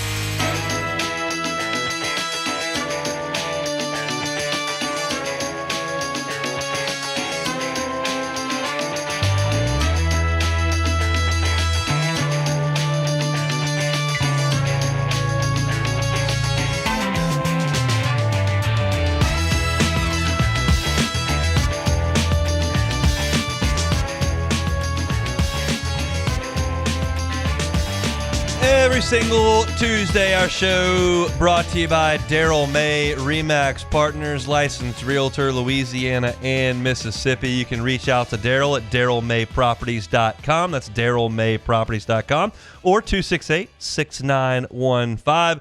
Whether you're looking for homes, whether you're looking for land, whether you're looking for commercial buildings, serving South Louisiana and the Mississippi Gulf Coast, that is Daryl May of Remax Partners. Let me go down this path with you, if you'll allow me, because I'm getting so many questions, so many texts, there's so much discussion, and some of it kind of falls in line together. Sometimes you get crazy stuff, and I've mentioned that, but what's everyone's favorite word when it comes to Lane Kiffin? Everyone's favorite word: trolling. Everyone says troll, troll, troll, troll, troll. This is all a big troll. And let me address that. It's not an unreasonable thing to say because Lane Kiffin is a troll. He loves to get on Twitter and post about rat poison. He loves to needle Nick Saban when Saban was around. Brian Kelly. He loves to troll. He loves to talk about Kirby Smart, and he hadn't burned a lot of calories. Like, it's just, this is something that Lane Kiffin enjoys doing on social media. Here is why I don't think this is a troll in its entirety. I've seen like Barrett Sallee use the term 4D chess. This is all a leverage play. Leverage, leverage, leverage. Here's the situation. Like, if you want to tell me that Lane Kiffin is trolling, who is he trolling? Are you suggesting that he's trolling Florida and LSU fans? by sending his family on private aircraft flights and not signing Ole Miss's contract extension to give them hope only to say no? That's kind of an elaborate plan to troll two other fan bases. If you're telling me that he's trying to troll Ole Miss's fan base, well, okay, but he's still their coach. I don't know that if he's trying to stay at Ole Miss and is trolling them, which is irritating elected officials, boosters, people connected with that program, and toying with assistants' families by them kind of not feeling like they know for sure they're going to be there. Like, that's a lot of people in Oxford to be rubbing the wrong way. If you're telling me this is a leverage play, this is just Jimmy Sexton puppeteering everybody. Does it every year, Sexton season, Thanksgiving time, got to get that Christmas bonus, all Uncle Jimmy pulling all the strings. Like, Lane Kiffin's got a $13 million extension to be the head coach at Ole Miss in front of him. Do we think that, like, 16's on the table here? I don't know about that. I don't think this is about money. Lane has consistently said, I'm not making decisions based on money. And while he is a troll and he is a little quirky, he's been pretty candid since turning over a new leaf in Oxford, and the sobriety and the hot yoga and reconciling with his ex-wife. And, like, generally speaking, he's been pretty straightforward outside of struggling with taking jobs. And he has come out and said in that E60 interview that he did, in that piece that talked about 2 years ago with Auburn, he was not leveraging Ole Miss out of money. He was going to go to Auburn. And then Landry put the slideshow together about the family in Oxford and the whole thing, and the personal side of it said, I'm going to stay. But that wasn't a money thing. Like, sometimes the simplest answer is the answer. I think that's Occam's razor. That may be incorrect, but I think that's what that is. And the simplest answer seems pretty clear to me as to what's going on here. You've got a coach in Oxford who likes to be the head coach at Ole Miss in his winning games. He also believes, based on his time at Tennessee, his time at Alabama, his time at USC, and the stadiums that he's gone into as Ole Miss's coach, that there is a level above Ole Miss on this college football totem pole. And he probably wants to do that. But is he sure? If Ole Miss was 8-3 right now, we would not be having this conversation. The timing of this makes it brutal. It's not a troll. It's not a huge leverage play from Jimmy Sexton. It's probably just this. Here's the extension to stay at Ole Miss, right here. Got it right here. Extension to stay at Ole Miss. That'd be pretty cool. I'd make a lot of money. We're in the playoffs. Awesome. Collective's good. Athletic director's good. Town loves me. Family's here. Like, this is pretty good contract here. Here is the $13.5 million to go to LSU. Ed Ogeron won a championship there. Les Miles won a championship there. They got access to better players in-state. 100,000-seat stadium. They always get night games. I've complained about that forever. Like, that's a pretty cool spot. No, by the way, like Nick Saban said, that was a pretty good spot to work. Like, that's pretty good too. But then I have to leave the playoff. And here's $13.5 million to go to Gainesville. Layla's family's from there. Huge stadium. Urban won. Spurrier won. I idolize Spurrier. Like, that's a pretty good deal. I like that. I like LSU. I think Ole Miss looks good. And so I don't really have to make a decision right this second. I'd really like to coach this team in the playoff, but I can't do that if I take one of these. Am I going to have to make a decision based on this month? What December could hold? I've worked for this my whole life. Could be in the playoff. Or am I making a decision for the next 10 years? Which, oh, by the way, will make the next month suck. Because leaving Oxford in a championship contender that's 10-1 and ranked in the top 6 in the country, that sucks. To go to a team that just fired its coach and has lost 4, 5, 6 games and got to restart everything. Got to move the whole family. Got to go do it. Now, in 3 years, it might be awesome. Might not, but it might be. But the next month's going to suck. It's a hard decision. I don't think he's trolling. I don't think he's leveraging Keith Carter out of money. I don't think Jimmy Sexton is doing that. I think Lane Kiffin doesn't know what he wants to do for sure. And I don't know what he's going to do. This is the same thing that happened 2 years ago when he finally turned down Auburn. But I'll tell you this, Ole Miss is not going to do this every single November. And they're going to get tired of it. And there are people in North Mississippi that are cranky right now with Lane Kiffin. It seems unfathomable that they could be cranky with a guy that brought them to heights that they've never been to. But they're cranky right now. You just pay attention. Look at Twitter. Read the replies to Lane Kiffin's tweets. Go read the replies to his devotional tweets. It's you would have never thought that a coach that's going to win 50 games in 5 years is going to have the Ole Miss fans cranky, but they are. So I'm out on trolling. I'm out on massive leverage. It's not a big joke or a scheme. He's not just sitting back giggling, thinking, look, I've got everybody whipped up into a frenzy. This is hilarious. And he's not stopping it. It's just a runaway freight train of media coverage. That's the only thing anybody's talking about. It's worse here and in Oxford and in Gainesville than it is anywhere else. But go look at the national media and what they've tweeted about in the last 24 hours. What they've written columns about. Almost all of it is LSU, Lane Kiffin, Florida, Lane Kiffin, Ole Miss, Lane Kiffin. This is the national story in the sport on a night where they're going to announce the updated college football playoff rankings. And everybody's talking about two teams that are nowhere near the playoff and one team that's got a bye week this week.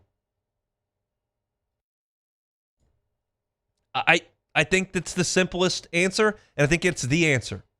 I can see it going any way. I don't have a great handle on which way it'll go. I'd like him to be at LSU. I think he'd win a lot of games here. But I'm not buying. I'm really the last person to get into conspiracy theories anyway, but I'm not buying one here. I don't think it's a big racket that ends in a big dud. Something's coming. And I don't know when, but it's going to happen eventually. Now, the question that may pop up here is what if Lane Kiffin doesn't come to Baton Rouge? Well, there is a coach that may be next on the list, and there's news about his quarterback. LSU quarterback situation, not super awesome right now. Let's talk about that next. The Hunt Palmer Show. Swing Easy Golf Club in Baton Rouge. SwingEasyGCBR.com is the website. I was at Swing Easy Golf Club yesterday, and I'm going to be there on Sunday. And when I'm there on Sunday at 11 o'clock on the Watch 104.5 ESPN YouTube stream, at 11 o'clock, we're going to stream live until I make a hole-in-one. Might be 5 swings, probably not. Might be 500 swings, maybe. Might be 5,000 swings. I don't know how long I'm going to be there. I'm hitting until I get a hole-in-one on number 7 at Pebble. You get the chance to win when I go do this. You go to the Instagram post. It's going to be up there later today, so keep in mind I'll repost it when it's up there. You guess how many swings it's going to take me to make a hole-in-one. You get closest to how many swings it takes me to make a hole-in-one.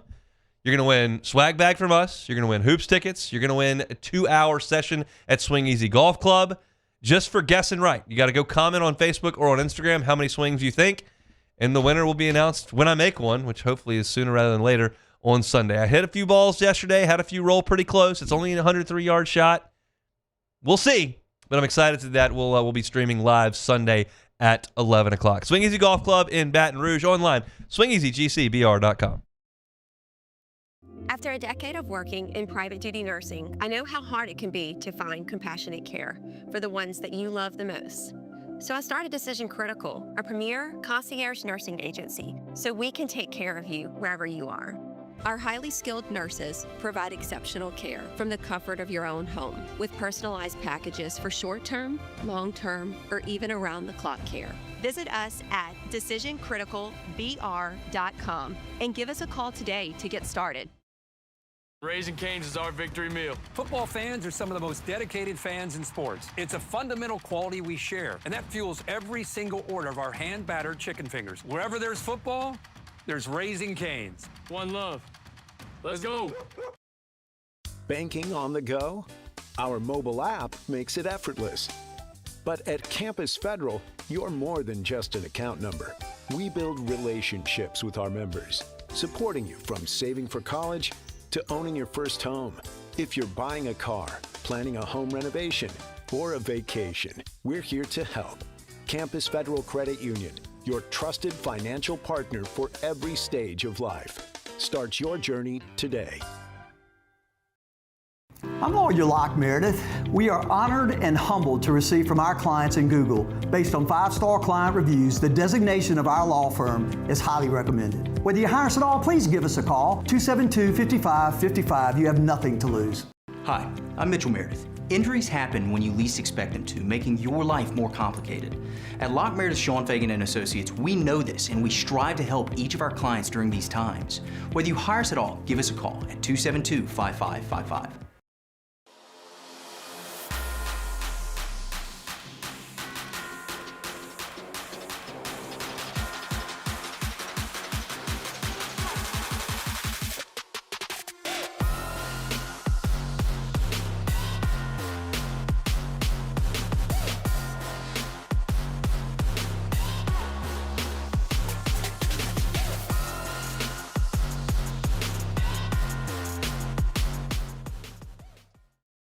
Today, we are shaping tomorrow. We are researching how extreme stress impacts the immune system, from trauma victims to athletes and even astronauts. Our work is leading the way in sepsis treatment, saving countless lives. We're unlocking the mind with music in exciting new ways.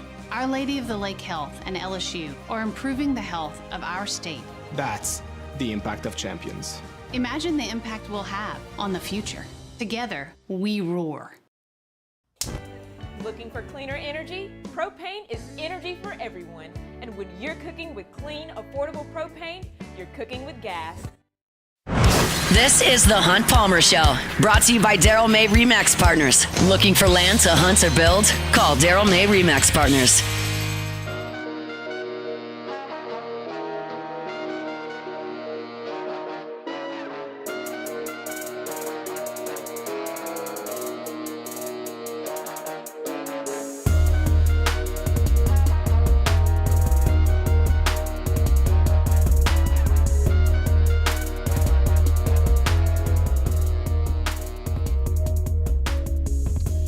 All right, so Lane Kiffin's all the news. You got it.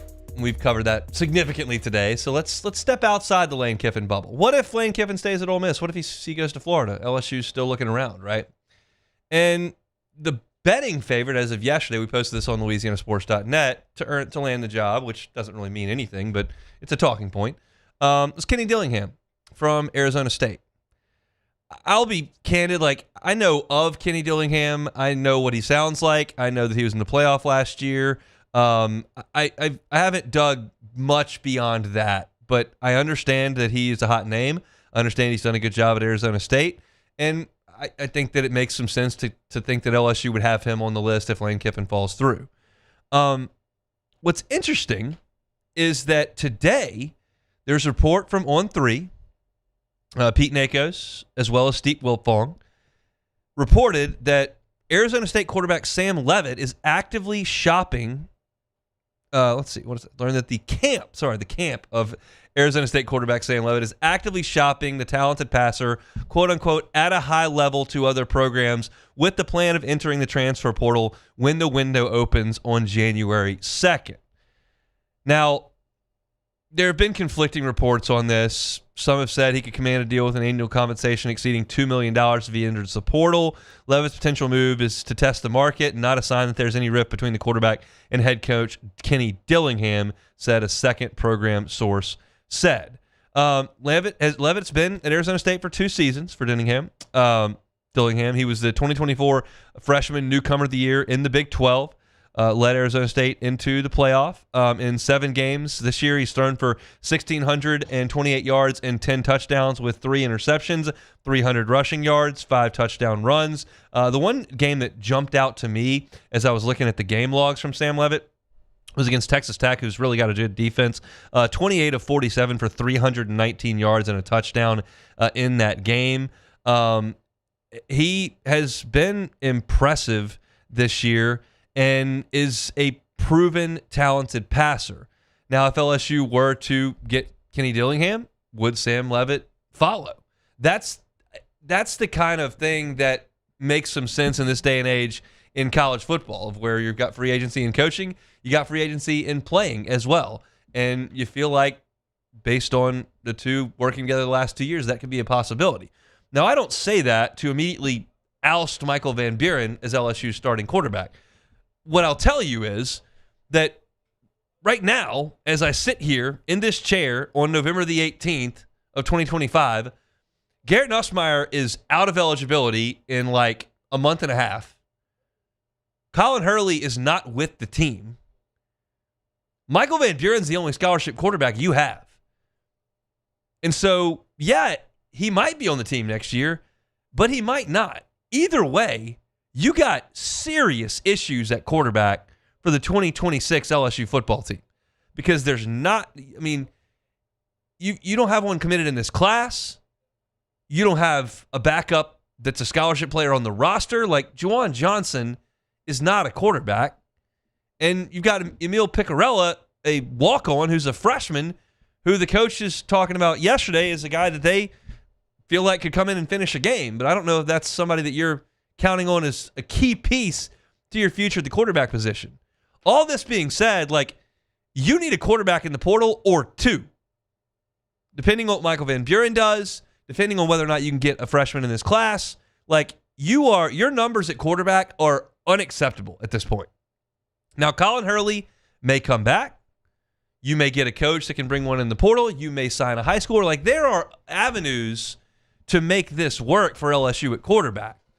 But a quarterback that's led his team to the playoff previously, that's been a conference newcomer of the year, that has experience with a coach that you potentially may court, that sounds to me like something that LSU might rather be interested in. A lot of dominoes have to fall at that point. Like, Lane Kiffin found a freaking quarterback at Ferris State, okay? So if you bring him in, I think you got a pretty good chance of finding a quarterback.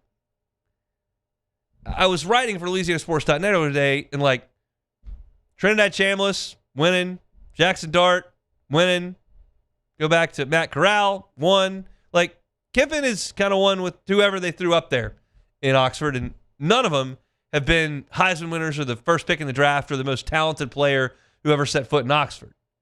But he's kind of won. But if you don't have Lane Kiffin, even if you do, you got to get a quarterback. But if you don't, like, you got to prioritize that position for next year. It's one of the things that a new coach is going to have to help with. And if you hire Kenny Dillingham and his quarterback, who, let's face it, has had a nice college go for 2 years, I'm just guessing there's a little bit more of an appetite to spend NIL and revenue sharing at LSU than there is at Arizona State. That's a guess. I don't know what Kenny Dillingham and I don't know what Sam Levitt commands in Tempe. I don't know.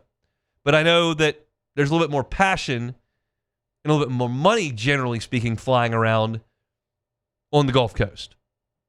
So to me, I'm going to file this one away and see what happens with Lane Kiffin moving forward. And if Lane Kiffin signs that extension with Ole Miss, or Lane Kiffin picks Florida, and the Dillingham buzz may start to build around here, just pull this one right out and go, oh, I forgot.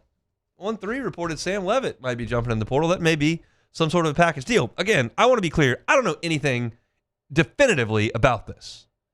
But this is a situation that LSU is about to find itself in. I will be flatline stunned if between now and January 15th, LSU does not get an established quarterback in through the portal. Stunned. That doesn't mean Michael Van Buren's leaving. That doesn't mean I don't think Michael Van Buren can play. That doesn't mean Colin Hurley's never coming back. But it's a revolving door at that position, and you have to make sure that you're adequately stocked. Because where LSU sits right now is dangerous. Now, it's almost impossible to predict in August that your starting quarterback's going to have a year-long oblique injury and your third-team quarterback is going to leave the team. That's going to put almost anyone in a bind. Nobody's got 5 good quarterbacks hanging around, and you can't go sign one off the practice squad like the NFL can. But you've got to do what you can to load up with the talent on that room. It's why you'd love to see LSU find a way to get a high schooler in, and you're definitely going to have to go into the transfer portal and get somebody. Garrett Nussmeier's gone, and right now, like, Colin Hurley just hasn't been around the football team a lot. He enrolled at 16 years old. He had the car accident and missed a spring.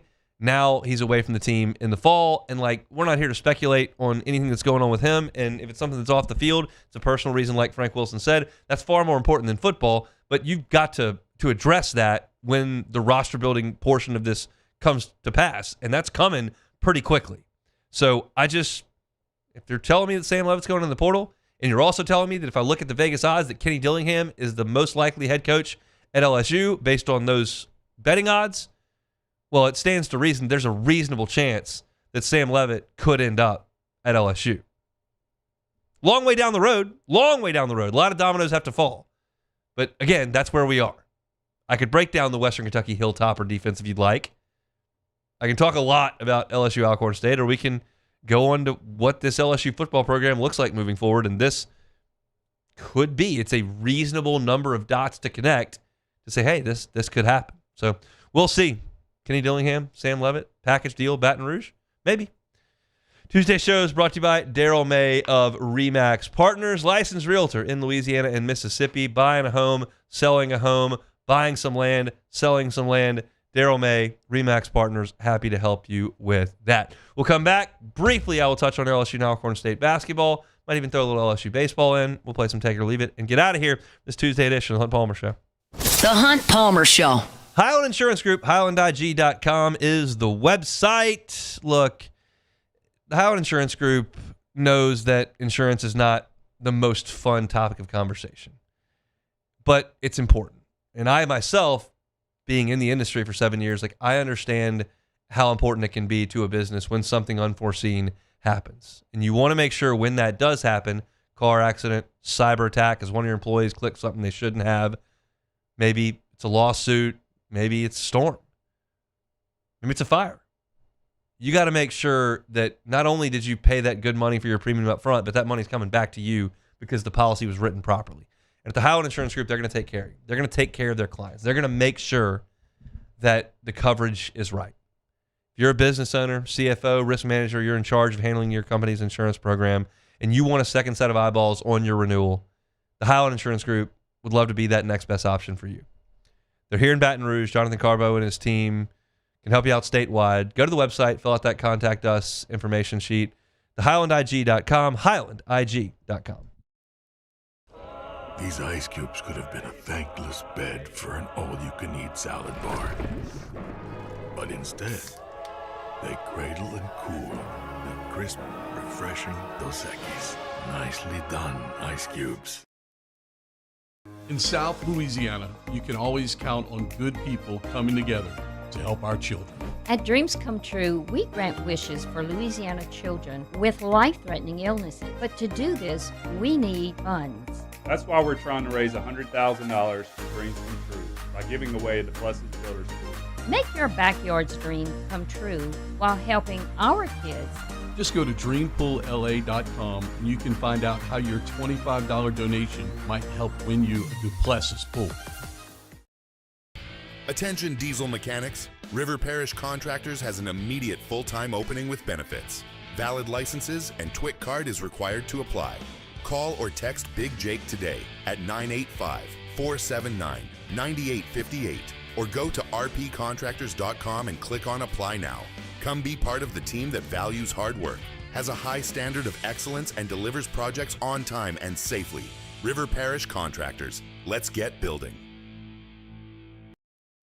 I'm lawyer Collins Locke Meredith. Among the most important factors to consider when you're hiring an injury attorney is trust. You trust your attorney will put your interest first, treat you with respect, fairness, and honesty. You trust them to be there for you when you need them. At Locke Meredith, Sean Fagan and Associates, thousands of clients have trusted us to represent them, and for good reasons. Please visit us at LockeMeredith.com to learn more, and whether you hire us at all, give us a call at 272-5555. You have nothing to lose. Looking for cleaner energy? Propane is energy for everyone. Propane water heaters are very cost efficient, and the savings are even greater with a tankless propane water heater. We all know that Louisiana propane is a safe and environmentally friendly fuel. So why not go green while you save some green? I'm Miss Louisiana, Gabrielle McLeod, and for more information, visit louisianapropane.com. BRAC teamed up to reimagine your parks, and you imagined big. With your help, we went to work, creating 12 beautiful community parks across the parish. A family-sized water park, miles and miles of trails, and parks just for your dogs. There are more places to splash, to explore, to run wild, and even soar. You imagined, we delivered. Gold. BRAC, your #1 park system in the nation. Gulf Coast Bank and Trust is giving our customers the power to bank anywhere, anytime during this challenging event. And This is the Hunt Palmer Show, brought to you by Daryl May Remax Partners. Looking for land to hunt or build? Call Daryl May Remax Partners.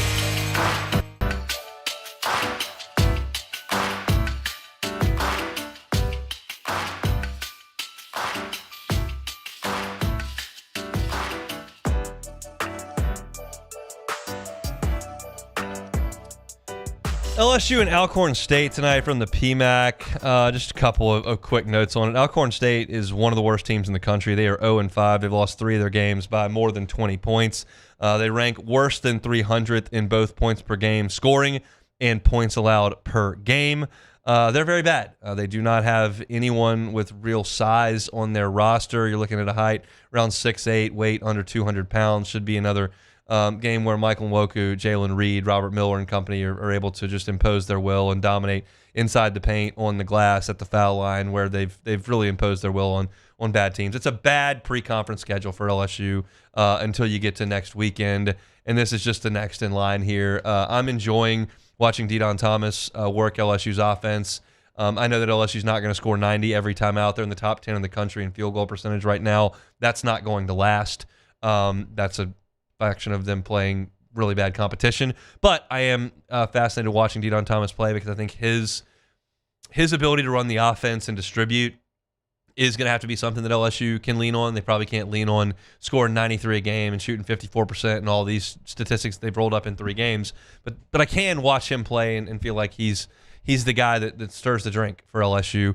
Robert Miller is another guy that I'm keeping my eyes on. He's done a great job getting to the free throw line and making those shots. He's 13 for 16 on free throws at 6'10" and 225 pounds. He also leads LSU in front court minutes. He's playing more than Jalen Reed and Michael Nwoku. Part of that's because they've been in foul trouble, and part of that's because LSU's gotten into blowouts, and he's been able to go out there and play in the mop-up duty. But he's a guy that gives them depth in the front court. They had no depth in the front court last year, none.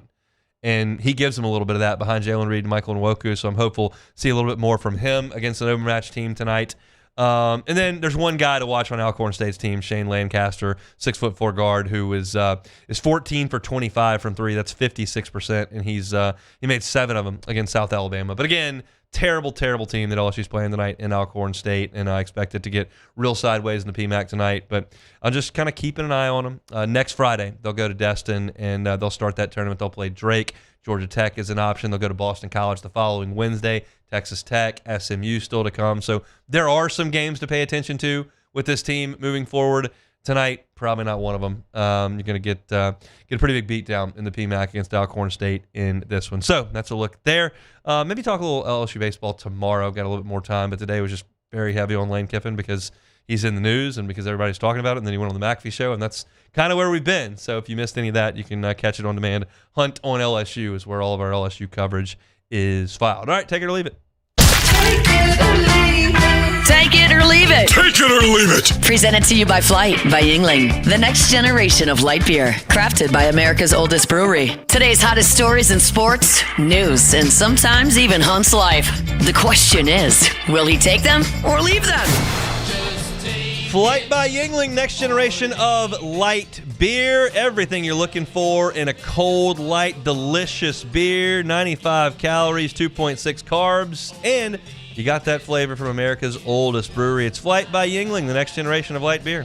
All right, so we're going to start this off with something not sports related. So okay. Ford has reached a deal with Amazon to start selling certified used cars on Amazon's website. Buying a car off Amazon, take it or leave it. Man, I'm going to leave it.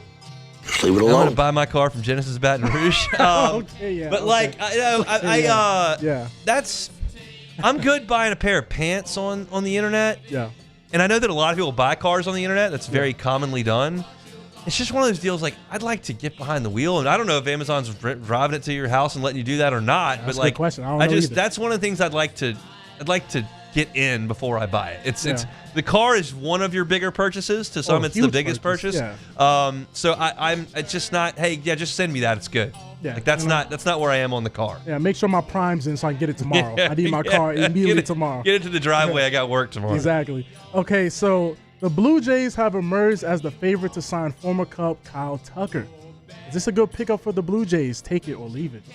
I don't know that anyone knows that, but it would be a good pickup for them. I would take it. Yes, he is a very, very good player. He had a bad second half for the Cubs. All the Cubs fans soured on him. He got hurt, and he was terrible in the second half. But he's really good. He won the Silver Slugger based on just like 3 great months. He walks a ton. He hits the ball hard a ton. He was bad in the second half for the Cubs, and that probably cost him cost him $75-80 million. But it would be a good pickup for the Blue Jays. I'm not in the Cubs camp that just despises him because he had a bad 3 months. Real fan. You're a real fan. Okay, so let's get a little grimy with this one. So South Carolina head coach Shane Beamer is already calling his shot for 2026. During a press conference on Tuesday, the fifth-year head coach boldly proclaimed the Gamecocks will be in the thick of next season's college football playoff hunt. Quote, "I do know next year at this time we're going to be sitting here on this Tuesday night watching the playoff rankings to see where we are ranked." Will the Gamecocks make that leap next year? Take it or leave it? Leave it. Just leave it alone. Yeah, I don't think so. Good run last year, solid team, good effort, and I don't think he's a bad. I don't think he's a bad option for South Carolina coach, but they're not going to be good more often than not. They're going to be not good more often than not, with the ability maybe to be good in some points. I got to redo the entire offensive staff because he did a really bad job of hiring Mike Shula there. Lenore Sellers will likely be gone, which, positive, negative, whatever you want to call that. But they're not good. They have been bad in multiple years under him. Yep. It's a mediocre job, and he's a mediocre coach, and they're going to be a mediocre program. So no, I don't think they'll be in the playoff next year. Hey, he's calling the shot, so that's it for take it or leave it. That's it for take it or leave it here on this Tuesday. Reminder that we're brought to you by Daryl May of Remax Partners. If you're looking to buy a home, sell a home, Daryl is uniquely qualified to help you out with that. He spent 20 years in building, so he knows where good homes, what they look like, what they walk through like. He can help you with that buy, and he knows the market. He's been in Baton Rouge his entire life, born and raised here in the 225, now makes St. Francisville his home. So whether you're looking for a home in the city limits, if you're looking for a secondary home, or a home outside the hustle and bustle, Daryl's got you covered there. If you're looking for land, he can help you out with that. He's got great contacts in that market: Louisiana, Feliciana, up into Woodville, up to Natchez, and on the Mississippi Gulf Coast as well. Daryl May can help you out with that. He's with Remax Partners, licensed realtor in Louisiana and Mississippi. So if you're looking to buy or sell house, land, commercial, any of that, Daryl May can help you out with that. All right, that's about it for us here on this Tuesday. It's been just a wild time. I would highly recommend y'all check us out over at LouisianaSports.net. We're keeping you updated as often as possible with all that's going on. I know that most of y'all are frantically refreshing your Twitter pages, frantically heading over to our station, heading over to the site, checking out the message boards, going to the group text, all that. And the truth is, we just don't really know when anything is going to break. It could happen at any time. We're ready, and we'll be prepared to make that happen.